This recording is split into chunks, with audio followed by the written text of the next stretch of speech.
Hello, I am Akash Ranjani and welcome to my channel dream life transformation. आज मैं एक important topic के बारे में बात करूंगा, मेमोरी टेक्निक से हम चीजों को आसानी से कैसे याद रख सकते हैं। ये स्टूडेंट्स के लिए बड़े काम की चीज है और ऑफ कोर्स पेरेंट्स के लिए भी बड़े काम की चीज है, क्योंकि स्टूडेंट्स इसी में स्ट्रगल करते हैं चीजों को याद रखने में। क्योंकि हमारा इंडियन एजुकेशन सिस्टम ऐसा है कि हम एग्जाम दिन में हमें याददाश्त हमारी चेक की जा सके, हम कितनी चीजें हम याद रख सकते हैं। और स्टूडेंट्स चीजों को समझ तो लेते हैं पर उसे याद नहीं रख पाते, तो वहीं पर स्ट्रगल आता है। तो मैं उसको आसान करने के लिए मैंने ये वीडियो बनाई है और आने वाली वीडियोस में मैं और टेक्निक्स बताऊंगा जिससे आपकी पढ़ाई बहुत इजी हो जाएगी और चीजें आसानी से याद भी रहेगी। हमारा जो ट्रेडिशनल मेथड चलता आ रहा है वो रखने वाला मेथड, जिसे रोट लर्निंग मेथड कहते हैं, कि किसी भी चीज को बार बार रिपीट कीजिए, बार बार उसे बार बार दोहराइए, बार बार उसे पढ़िए तो आपको याद हो जाएगा। ये बहुत पुअर मेथड है। इससे मतलब क्या होता है कि पढ़ाई बोरिंग हो जाती है, पढ़ाई में इंटरेस्ट नहीं आता बच्चे का, फिर वो पढ़ाई को छोड़ के खेलने के पीछे भागना पड़ता है, उसका पढ़ाई में मन नहीं लगता, फिर पेरेंट्स उसे गुस्सा करते हैं कि पढ़ाई करो बेटा, तुम्हारा पढ़ाई में बिल्कुल ध्यान नहीं है। अरे वो पढ़ाई कैसे करेगा जब उसको बोरियत हो जाती है उसको, तो फिर हमें उसको इंटरेस्टिंग बनाने के लिए कोई नहीं बताता कि पढ़ाई को इंटरेस्टिंग कैसे बनाया जाए और चीजें आसानी से कैसे याद रखी जाए। इसके बारे में मैं आज बात करूंगा। तो पहले हम ये चीज को समझते हैं कि हमें कौन सी चीजें याद रहती है और किस चीज में हमें मजा आता है। चलो पहले बात करते हैं कि कौन सी जिस चीज में मजा आता है वो चीजें तो आसानी से याद हो जाती है। दोनों ही मतलब एक ही तरीके की चीजें। चलो हमें पिक्चर में मजा आता है और पिक्चर हमें याद भी हो जाती है। हम जैसे कोई बच्चा अगर इसको देख रहा है तो आपको कार्टून्स देखने में बहुत मजा आता है। जैसे अब डोरेमोन हो गया, आपको डोरेमोन देखने में बड़ा मजा आता है और वो आपको याद भी रह जाता है, क्योंकि डोरेमोन का आप एक एपिसोड देखोगे और अगले दिन आपसे पूछेगा, कोई बच्चे पूछेंगे कि मतलब स्कूल में कि डोरेमोन के इस एपिसोड में क्या हुआ था, तो आप बता दोगे। आपको 70-80% उसका याद हो जाएगा, चाहे आपने डोरेमोन का एपिसोड एक ही बार देखा तो उसको दोबारा से रिवाइज भी नहीं किया।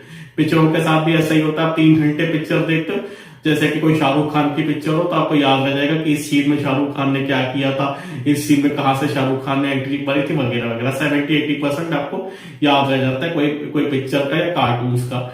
और जबकि आप इसको एक बार देखते हो दोबारा रिवाइज भी नहीं करते।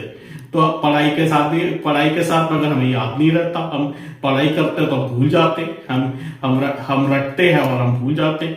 तो ये बहुत पुअर मेथड है। मैं आपको ऐसी टेक्निक्स बताऊंगा जिससे आपको चीजें आसानी से याद रहेंगी और पढ़ाई में मजा भी आ जाएगा।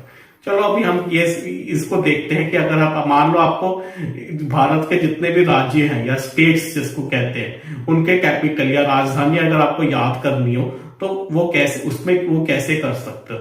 जैसे कि मान लो महाराष्ट्र का जो कैपिटल या राजधानी है वो है मुंबई, तो आप इसको कैसे याद करते हो। वैसे आप बार बार रिपीट करोगे महाराष्ट्र मुंबई, ऐसे में क्या होगा, कुछ टाइम बाद आपको बोरियत हो जाएगी और आपको आसानी से याद भी नहीं रहेगा, बार बार भूल जाओगे महाराष्ट्र का कैपिटल क्या है। फिर आपको देखना पड़ेगा अपनी किताब में या कॉपी में कि हाँ महाराष्ट्र का जो कैपिटल है वो तो मुंबई है, मगर आपको याद ही नहीं रहता है। और इतनी आसानी से आप बार बार उसको रिपीट करते हो 10 बार 20 बार, पर फिर भी आपको याद, थोड़े टाइम तक याद रहता है, फिर भूल जाते हो।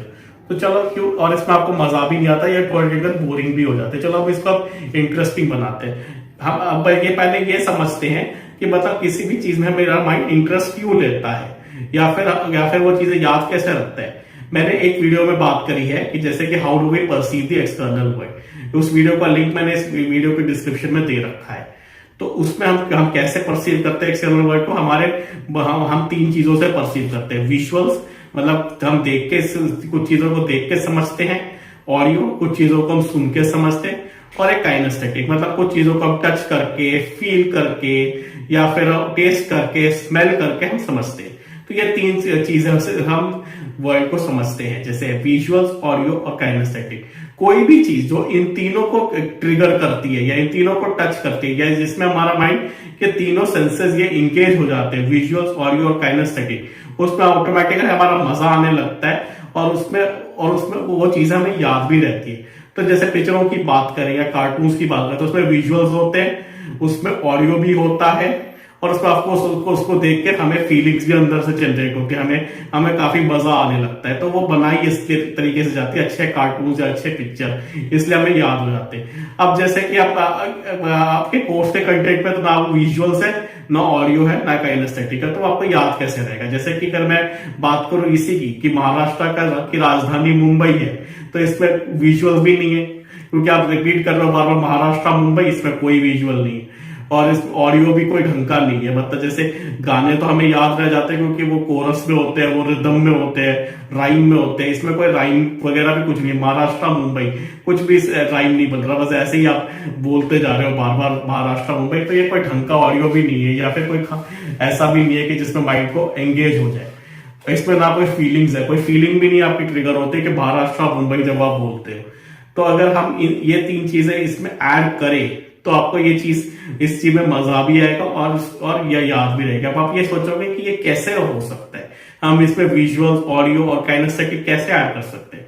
मैं बताता हूँ कि कैसे ऐड कर सकते हैं। हम कोई कहानी बना लेते हैं, इसी के लिए महाराष्ट्र और मुंबई के लिए आप कोई कहानी बनाते हैं कि आपको याद है। चलो क्या कहानी बना सकते हैं ये देखते हैं।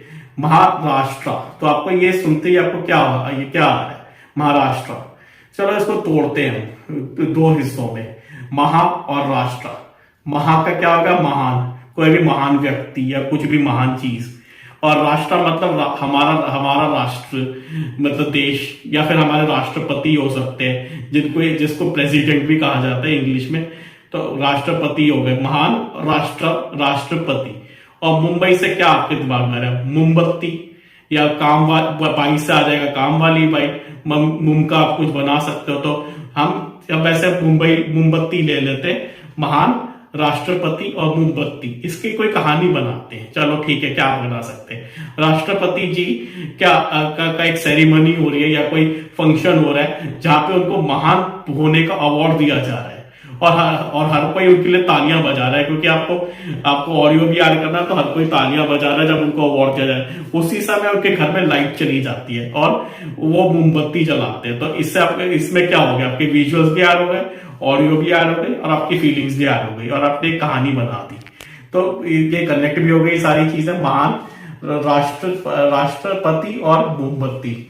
तो अब इससे क्या होगा? जैसे आपके दिमाग महाराष्ट्र सुनोगे, आपके दिमाग में क्या आएगा? हाँ, राष्ट्रपति जी, उनको महान बनने का अवार्ड दिया जा रहा था, और उसी समय उनके घर में लाइट चली गई थी और उन्होंने मोमबत्ती जलाई थी। ये आप चाहें तो आंख बंद करके विजुअलाइज भी कर सकते हैं। जैसे कि आगे की मैं वीडियो में विजुअलाइजेशन के बारे में बात करूंगा, तो आप आंख बंद कीजिए, आप इमेजिन कीजिए जैसे कि आप वहीं पे बैठे हुए, राष्ट्रपति जी को अवार्ड दिया जा रहा है महान बनने का, और उसी समय उनके घर में लाइट चली जाती है और वो मोमबत्ती जलाते हैं। तो इससे आपको ये चीजें याद रह जाएंगी कि महाराष्ट्र और उसकी राजधानी मुंबई है, क्योंकि ऐसे ही आपको याद रहेगा। और आप इसमें कितना मजा भी आएगा आपको, हर एक चीज के लिए आप कोई कहानी बना दो, और ये कभी भूलोगे भी नहीं, क्योंकि इसमें हमारा विजुअल्स, ऑडियो और काइनेस्थेटिक हमने ऐड कर दी। चाहे वैसे कुछ नहीं थे, पर हमने कहानी बना के ऐड कर दी। तो आपको कभी भी कोई पूछेगा इसके बाद कि महाराष्ट्र का कैपिटल क्या है या राजधानी क्या है, तो आप झट से बता दोगे कि मुंबई है।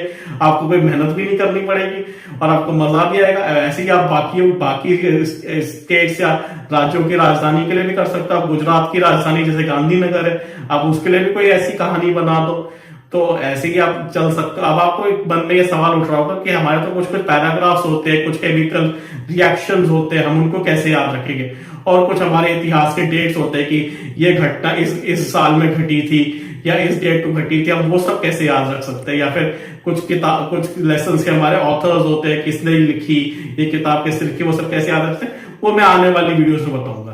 ये वीडियो बहुत लंबी हो जाएगी अगर मैं यहाँ पे सब कुछ बताने लग गया, इसलिए इस वीडियो को यहीं पे रखते हैं। आप ये वीडियो जरूर शेयर कीजिएगा बाकी स्टूडेंट्स को, ताकि उनको भी आसानी हो और उनके लिए भी पढ़ाई मजेदार हो जाए। मेरे चैनल को सब्सक्राइब कर लीजिएगा, ताकि मैं आने वाले टाइम में जो मैं आगे की वीडियोस बताऊंगा, पैराग्राफ को याद करने की, हिस्ट्री डेट्स को याद करने की, या फिर डायग्राम्स को याद करने की, वो सारी वीडियोस भी आपको आराम से मिल जाए। और बेल आइकन भी दबा दीजिएगा। और आज की वीडियो के लिए बस